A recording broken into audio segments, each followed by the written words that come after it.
अरे भाई, क्या मर्दाना कमजोरी ने जिंदगी की खुशियां छीन ली हैं? क्या इंतशार की कमी ने रिश्ता कमजोर कर दिया है? तो घबराएं नहीं। पेश है खालिश जड़ी बूटियों पर मबनी आजमूदा हर्बल नुस्खा जो इन खालिश कुदरती अज्जा पर मुश्तमिल है। शिंगरफ 30 ग्राम, जायफल 30 ग्राम, लौंग 60 ग्राम, जाफरान 10 ग्राम, दारचीनी 30 ग्राम, अकरकरहा 30 ग्राम, फिलफिल दराज 60 ग्राम, जंजबील 60 ग्राम, मस्तगी रूमी 30 ग्राम। जाफरान को अलग से बारीक पीस लें।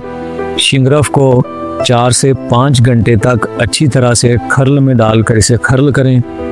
फिर तमाम अज्जा को मिलाकर 3 से 4 घंटे ज़ोरदार हाथों से खर्ल कीजिए।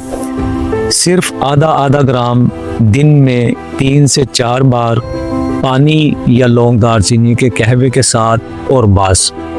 ये नुस्खा देगा आपको नई तवानाई, मजबूत ताकत और शानदार खुद एतमादी। तो देर मत करें, आजमाएं आज ही। ताकत की वापसी बस एक कदम के फासले।